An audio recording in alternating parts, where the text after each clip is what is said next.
Welcome back. You're watching Breakfast Plus, and now for a discussion on the newspaper headlines published from the national capital, New Delhi. We have with us in our studio senior journalist KG Suresh. Welcome to Breakfast Plus. But to begin with, this morning we see the news on Congress Working Committee and the issues taken up there. There's also been a bit of allegations on different parties. Congress also wasn't happy with the allies that figured in the meeting, and then how to counter the attacks on the PM by Team Anna. One of the stories in the Hindu says, Team Anna spreading canards about me. That's what the PM had to say. And Sonia hits out at opposition. CWC members say corruption charges and high prices are affecting the government and its prospects in not just 2014 polls, but also the assembly polls in Gujarat and Himachal Pradesh. How would you look at this entire analysis in the meeting and the outcome of it? Well, I think that there was some serious introspection. And particularly the members openly voiced their concern, with many members even saying that it is easier to meet the Congress president than some ministers in the cabinet, and there was questioning about the entire policy of deregulating fuel hike.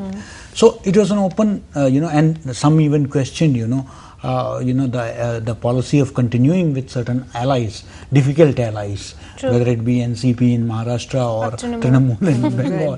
So I think that and then we saw a very combative Prime Minister, and Sonia Gandhi also, we saw the UPA chairperson defending the Prime Minister and also asking the party members, leaders to shed their factionalism and together combat the opposition onslaught.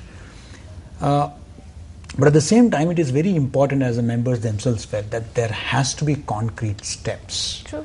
Now, with the civil society and people like Baba Ramdev, stepping up their offensive and intensifying their agitation, and now political parties like BJP extending their support to Baba Ramdev and others, I think it is time the Congress should come out with concrete things, whether it be on the corruption issue, on price rise. And I think certain steps are being taken. The very fact that the Prime Minister,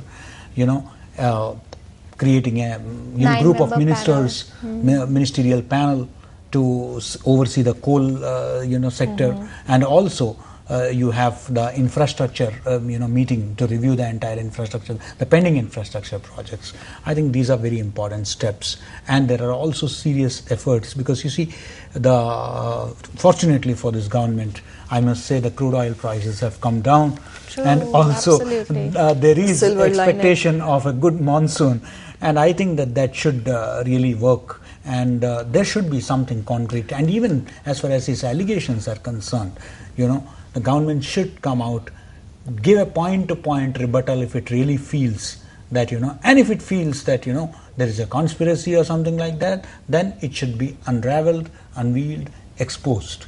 So it is very important that the government walks the talk.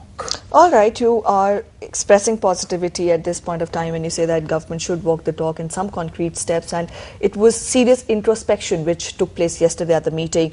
The Hindustan Times has come out with a very interesting headline. It says, Ministers inaccessible, allies no help, grumble the Congress leaders. However, it has also quoted the Prime Minister.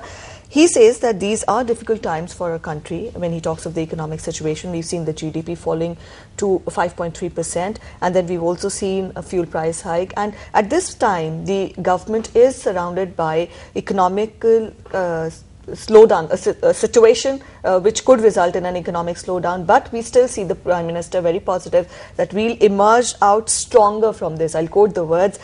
How positive are you, and how reassuring would this statement come? Well, as I said, that if they walk the talk, then certainly there is reason to be positive, But the important thing is that it is not enough to say that these are the reasons. People, the common man, you see, maybe people having a comfortable life, the affluent lot may be able to listen to that. But it is increasingly becoming a burden for the poorest of the poor. It has to be ensured that he or she, the poorest of the poor, do not face much difficulties in having 2 square meals a day, having a roof over their head. I think these are basic fundamental issues on which there should not be any problem. The cost should not be, should hit the roof to a Absolutely. point that it becomes totally difficult, unbearable. When hitting the roof comes to place, Because ultimately the congressmen also express concern that at the end of the day, you see, they have to face the elections. And you see, no amount of reasoning citing you can't cite Eurozone to a commoner, you see. Right. That is You're very talking important. of commoner, and that's what brings the price point of a petrol price hike. Now, government is trying its best to sort of reduce it. Here, the Delhi State Chief Minister Sheila Dikshit also tried to, roll back some amount. Then the Finance Minister is trying to talk to all the states to roll back their taxes so that the petrol price comes down. So here's where the commoner is affected directly. Yes, suggested a 25% reduction in the True. And then the CNG also, Delhi Chief Minister has also rolled back the 5% VAT on that. But sir, talking about in entirety, of course, Mr. Pranab Mukherjee has been stressing on the fact that it's the global factors that have been affecting the economy, and there's no doubt about that.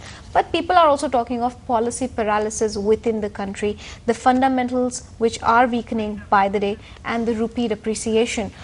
Do you think this is the time, of course, to fight it back? Prime Minister here is very positive that we will come out of the crisis, but considering the pragmatic situation, it looks quite difficult. Well, the government has no option.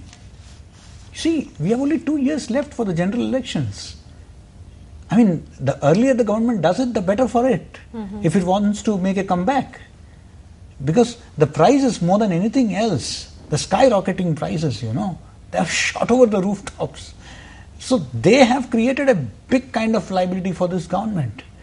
And even die-hard supporters of the party, of the government, have become its critics today because of the increasing prices. I accept that the international situation has also contributed to it.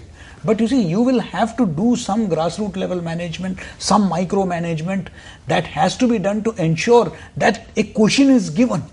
You have to provide a cushion so that they are able to bear that burden, because simultaneously now there are people who will quote international figures, still Indian oil in India, petroleum or fuel in India is the cheapest. It is higher in UK, it is higher in Canada. You can give, but you also look at their average income.